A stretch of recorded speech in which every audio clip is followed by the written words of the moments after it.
O domínio público é uma condição jurídica na qual uma obra literária, científica ou artística pode ser reproduzida por qualquer pessoa ou editora sem que haja necessidade do pagamento de direitos autorais. Aqui no Brasil, ele é alcançado em média 70 anos após a morte do autor.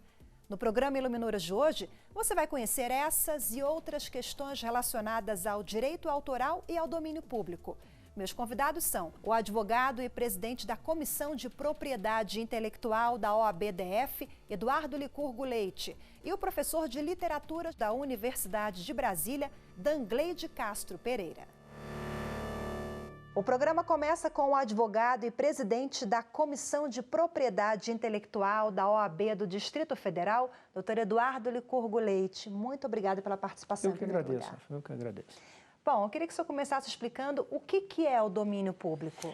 Bom, para a gente entender o domínio público, é necessário primeiro se dar um passo atrás e falar um pouco do direito autoral. As normas de proteção ao criador, as obras intelectuais, a figura do autor. E essas normas estabelecem que alguns direitos para esse criador e para os seus sucessores, enfim, com relação às obras que ele criou. Esses direitos têm um prazo de proteção. Tá?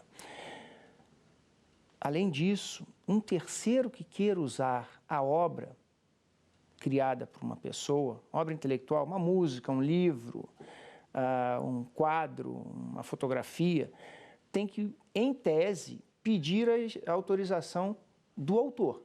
Então, é necessário para qualquer forma de uso ou exploração da obra, a prévia e expressa autorização do titular dos direitos autorais incidentes sobre aquela obra. Só que esses direitos não são eternos, a não ser o direito de paternidade, que é um direito moral. Tá? A gente tem direitos que têm um cunho econômico, reproduzir uma obra, adaptar, fazer uma execução de uma música. Para esses direitos, e aqui eu estou tentando simplificar um pouco a ideia, você tem um prazo de proteção. Então, o autor ou o titular dos direitos autorais, ele pode se beneficiar desses direitos por um prazo. O prazo é, em linhas gerais, a vida do autor mais 70 anos. Mais X anos, vamos botar assim, porque esse prazo... A média no Brasil é 70? No Brasil, em tese, são 70 anos. Para software, ou para os programas de computador, o prazo é de 50 anos. Para todos os outros tipos, que não programas de computador, 70. Para a gente entender um pouco do domínio público, a gente tem que entender esse prazo de proteção, porque o domínio público ocorre, via de regra, assim que termina o prazo de proteção. Que quando a gente fala a obra caiu em domínio público, quer dizer que o autor ou o titular da obra não exerce mais aquela faculdade que ele tinha, aquele direito exclusivo dele sobre a obra. Então, qualquer um do povo pode usar a obra sem precisar da prévia e expressa autorização do autor. Quando o autor falece sem deixar sucessores, automaticamente a obra cai em domínio público. Mas às vezes a obra é totalmente descaracterizada. Ela é adaptada, ela é transformada, isso aí passa a ficar livre. Pode Público, tudo? Pode... Mais ou menos. Pode quase tudo. Você não pode tirar o nome do autor daquela obra. Entendi. Você não pode apresentar aquela obra como sendo sua, por exemplo. Mas isso é polêmico, né? É polêmico porque você teria um direito moral do autor que seria o de se opor a modificações na sua obra, ou ele fazer as próprias modificações. Quando você tem essa obra em domínio público, esse autor, em tese, já faleceu há muito tempo. Como é que ficaria esse direito moral que por ele poderia ser exercido? Esse direito moral, ele não, em tese, ele não se prolongaria lá para frente, para o pós-morte, para o período do domínio público, em que a obra entrasse em domínio público. Doutor Licurgo, falando em direito autoral, 2019, nós tivemos um grande marco. A partir de 1º de janeiro, as obras de Monteiro Lobato caíram em domínio público. Por que 1º de janeiro? E qual que é a importância? É um ano, vamos dizer assim, emblemático, porque traz Monteiro Lobato, ao mesmo tempo você tem comemorações de Kardec e outros tantos autores. A gente está falando do Monteiro Lobato, que é um autor brasileiro em sua essência, traz as raízes da cultura brasileira, né? Eu diria um gênio, porque você não cria o que ele criou sem ter um toque de genialidade muito grande. Você tem autores internacionais, Kardec é um deles, e outros que caem em domínio público também esse ano. Você me perguntou por que 1º de janeiro? Isso. Eu acho que isso é uma conveniência do legislador muito inteligente. Se eu digo que são 70 anos depois da morte do autor, imagina se eu tivesse que me lembrar do dia, mês e ano em que as pessoas faleceram. Eu vou ter dificuldade de saber o dia da morte do meu avô. Imagina de alguém que não é um familiar próximo. Mês já seria complicado. Então, acho mais fácil você limitar pelo ano. Então, você diz o seguinte, olha, se a pessoa morreu em 2018, vamos começar a contar o prazo a partir do dia 1º de janeiro do ano subsequente, que é mais fácil. O senhor acha importante o domínio público culturalmente para o país? Isso enriquece? O domínio público talvez no direito autoral, ele seja a forma pela qual o autor contribui para a sociedade. O que a gente tem por trás, tanto da proteção autoral como da figura do domínio público, é a vontade de você disseminar a cultura. Primeiro, dando ao autor uma proteção para que ele crie e disponibilize essas obras.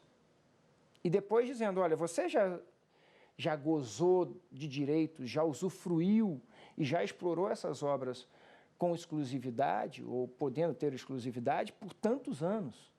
Agora é do povo, agora, é da sociedade. Deixa para a sociedade usar, explorar. Quando você fala em, eu posso modificar, transformar? Posso. Mas eu não vou poder dizer que aquela obra que eu transformei é a obra originária. Tem que sempre dar o crédito, deixar claro isso. Vou ter que ser honesto. Olha, se eu peguei um livro do Monteiro Lobato e resolvi fazer alterações naquela obra, no texto, para deixá-lo moderno, eu vou ter que dizer, olha, esse livro é meu, porém foi adaptado da história X do Monteiro Lobato. E aí, obviamente... Se o autor não faz isso... Aí eu acho que tem uma infração claro. moral, os familiares podem reivindicar, e aí ele pode até acabar incidindo numa falsa atribuição de autoria. Porque se eu digo que o Monteiro Lobato escreveu uma obra que ele de fato não escreveu, isso viola ali, ou pelo menos algo relativo a nome, personalidade, indicação de autoria. Para ser o correto, eu deveria dizer adaptado ou baseado na obra do fulano. Que aí não tem problema, porque a questão moral do direito de autor, ela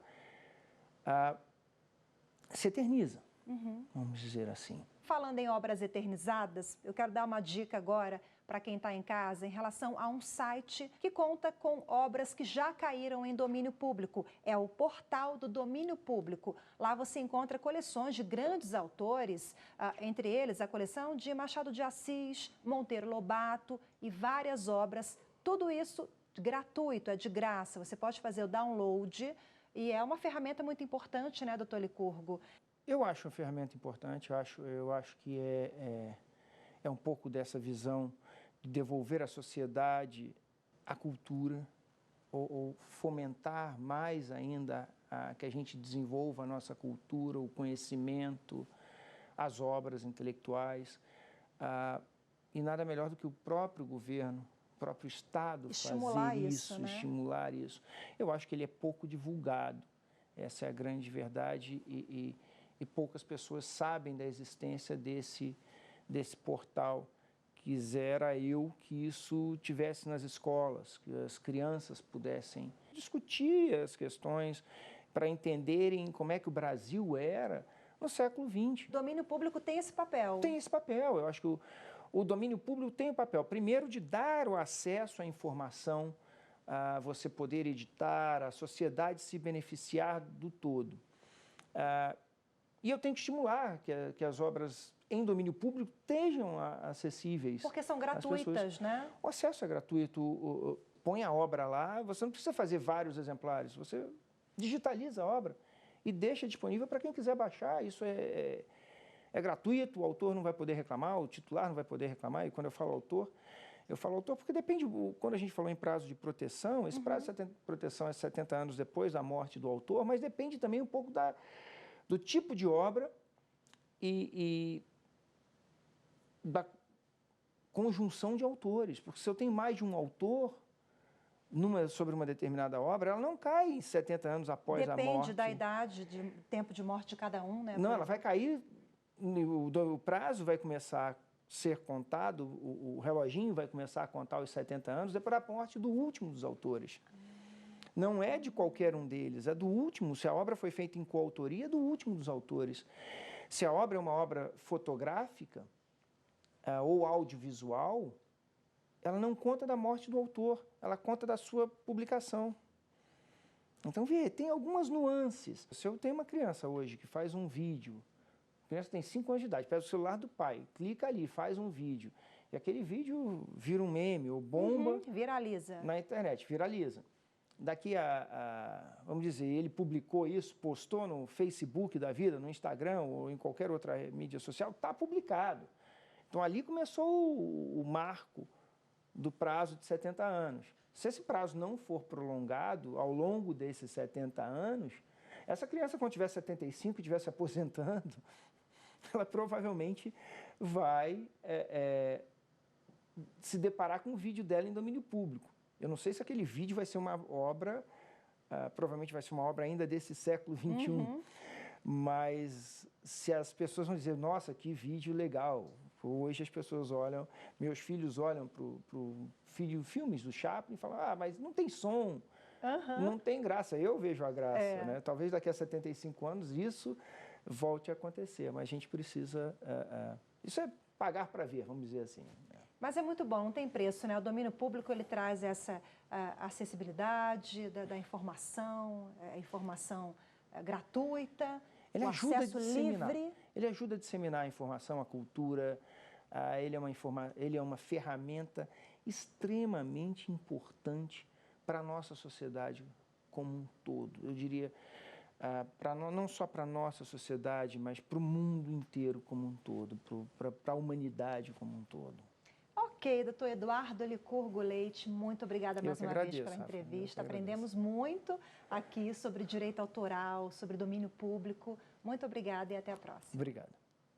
E a gente faz um breve intervalo agora. Daqui a pouco eu volto a falar sobre domínio público com o professor de Teoria Literária da UNB, Dangley de Castro Pereira. Até já.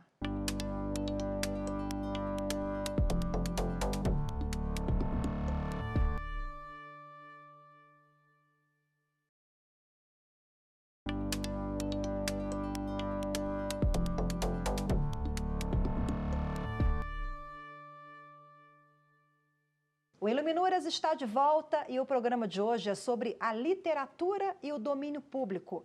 Neste segundo bloco, quem está ao meu lado é o professor de Literatura Brasileira da Universidade de Brasília, Dangley de Castro Pereira. Dangley, obrigada pela presença no programa. Imagina um prazer participar do Iluminuras, né? O domínio público, qual que é a importância para a literatura como um todo? A ideia do domínio público, ela possibilita o acesso às obras, né? Então, o que nós podemos pensar em termos de importância é fazer com que os leitores tenham acesso a uma maior diversidade de obras, consigam encontrar obras que até 100, 200 anos atrás eram praticamente muito restritas, ficavam em bibliotecas fechadas, né? Então, a ideia do domínio público possibilitou uma ampliação do acesso do público leitor a uma diversidade literária mundial, né, que talvez a gente não tivesse acesso se essas obras não estivessem hoje disponíveis para todos. Acho que poderíamos pensar nisso, né? Quer dizer, acho que o domínio público para o público leitor é muito bom. O problema me parece ser o contrário em relação aos autores, né? Há uma série de de questões aí associadas à autoria, quando se pensa em domínio público.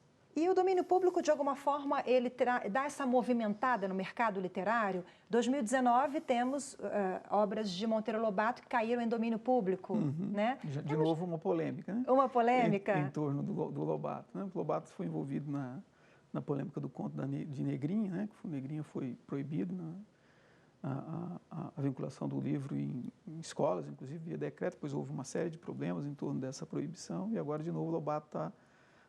porque é um perfil de um autor polêmico, né? Lobato não é um autor muito tranquilo em termos de adequação temática, ele não se preocupa, é um autor literário, né? A literatura, muitas vezes, ela não está muito preocupada em não chocar o leitor, né? Então, quando a gente pensa em domínio público, eu vou te dar um outro exemplo, um exemplo de aula, né? Você, às vezes, vai trabalhar com um Alencar, que é um autor que já está em domínio público, as obras... numa disciplina como, por exemplo, literatura brasileira, romantismo, né? Então, você vai trabalhar um romance... É o ícone do romantismo, José de Alencar, né? Um dos grandes escritores brasileiros, né? Aí você vai pegar Iracema, por exemplo, é um texto que está em domínio público, então você não precisa mais se preocupar que se o aluno vai na biblioteca para ler o livro, você dá o link, ele vai ter acesso ao romance em PDF, vai fazer a leitura do romance. Então, nesse sentido, o domínio público ele ajuda muito, porque você quer ler Cervantes, você pega o link, baixa o romance, pega um Tinder, alguma coisa assim, e vai ler, né? Se você quer ler um autor contemporâneo, você vai ter que comprar o livro, o romance. E o livro hoje é um objeto muito caro.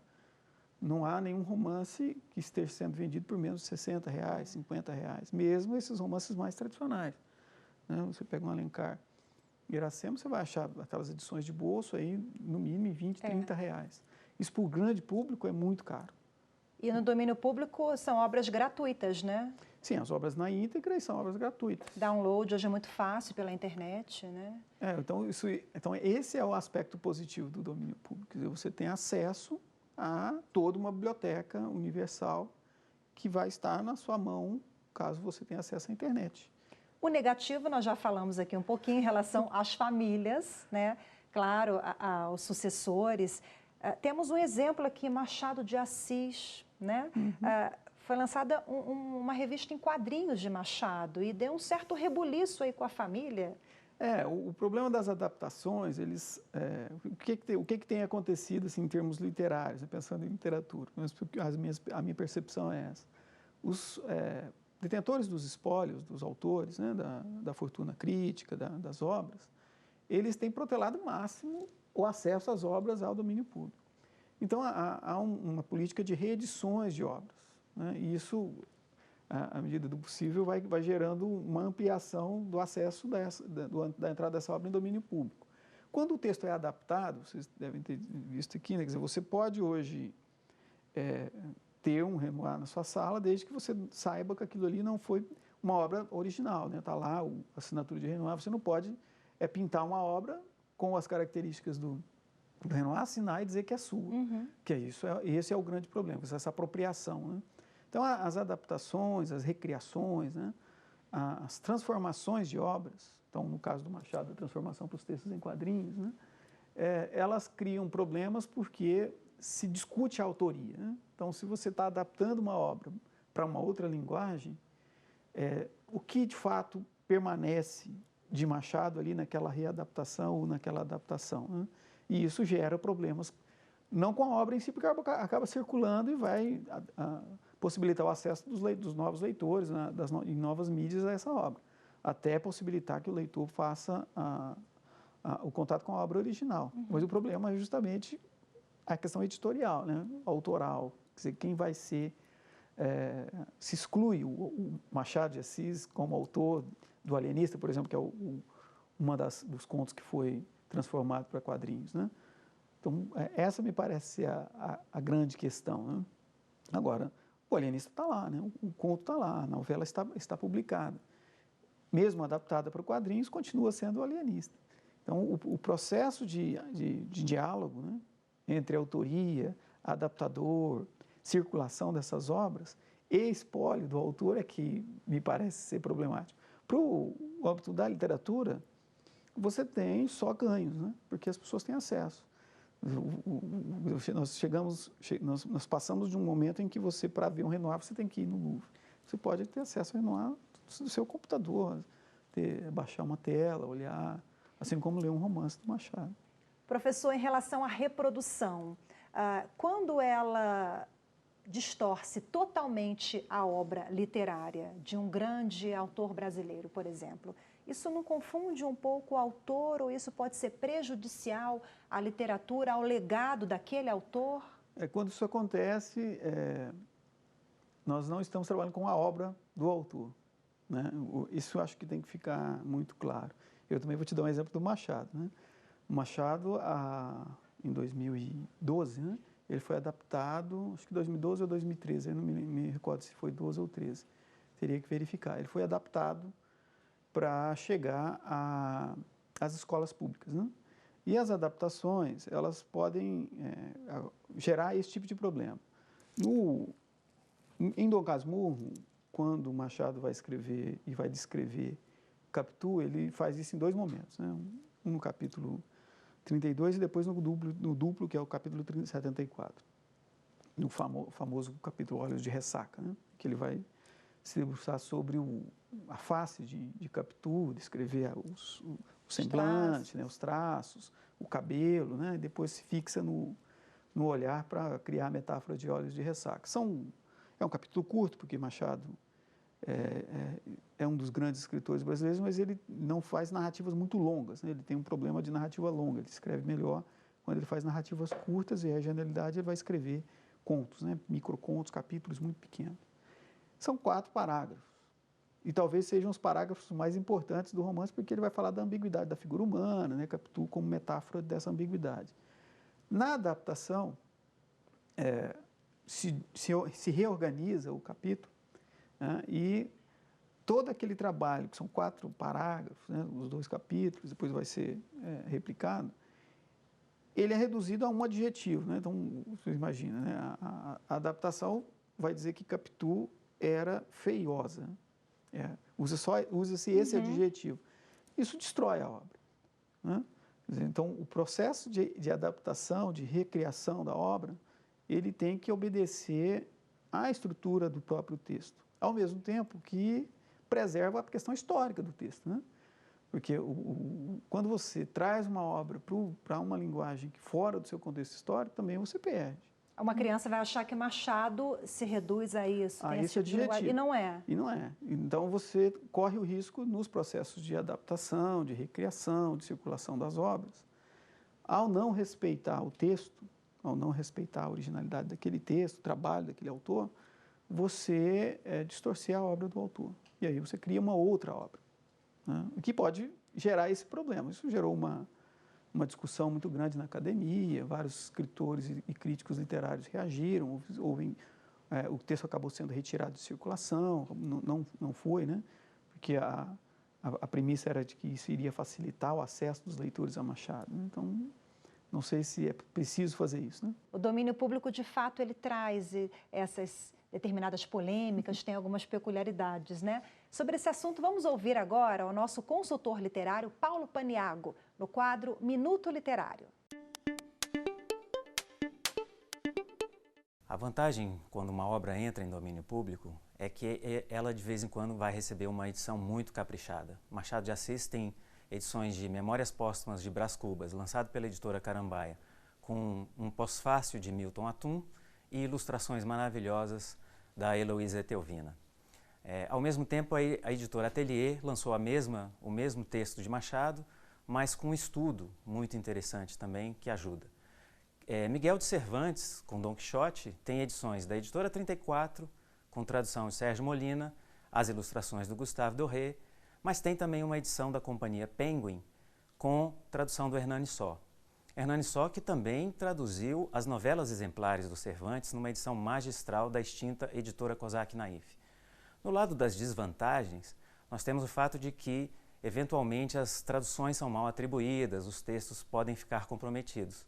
Mas quando pensamos que o acesso ao acervo, ao conhecimento, se multiplica, aí nós ficamos na vantagem quando as obras chegam ao domínio público.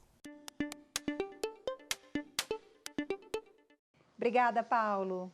Dangley, vamos voltar ao papo aqui para a gente finalizar o programa. Eu queria que você elencasse quais os grandes autores brasileiros, vamos fixar no Brasil, porque você é professor de literatura brasileira, quais são os grandes autores que já caíram em domínio público? Quase todos os autores até o século XIX já estão em domínio público, né? Então, Alencar eu acabei de citar, né?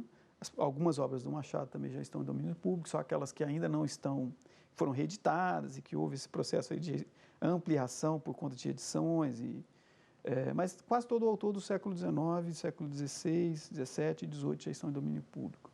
Eu citaria, por exemplo, o Cláudio Manuel da Costa, o Tomás Antônio Gonzaga, o próprio Gregório de Matos, que são autores que, ao entrar em domínio público, colocam a sua obra para as novas gerações, né? Muitas vezes os leitores de hoje... Não conhecem grandes clássicos, né? Eles leem muitas obras massivas, mas eles acabam não desconhecendo a nossa própria tradição literária, que é muito rica. O Brasil tem uma vasta produção literária. E, como eu disse, o problema do domínio público é mais um problema autoral, né? De direitos autorais ligados aí ao mercado editorial e a tudo que financeiramente envolve nesse mercado editorial. Para a literatura é mais que positivo. É extremamente positivo, porque você tem acesso a uma biblioteca universal e que você não teria se você não tivesse o livro nas suas mãos. Como disse, o livro é um objeto muito caro. Se você tiver que comprar um livro, você vai ter que dispendiar uma série de recursos financeiros para isso. E no Brasil, os recursos financeiros são muito difíceis, as pessoas têm muito pouco dinheiro para comprar livros e acaba impactando, né? Ok, professor Dangley, muito obrigada pela participação, pela entrevista. Obrigado a vocês, espero que todo mundo leia mais, né? Com certeza, esperamos. E com essa dica do professor, leiam mais. O programa Iluminouros de hoje fica por aqui. Lembrando que você pode rever esta ou outras edições pela internet. É só acessar youtube.com/TV Justiça Oficial. Obrigada pela sua companhia. Tchau, tchau.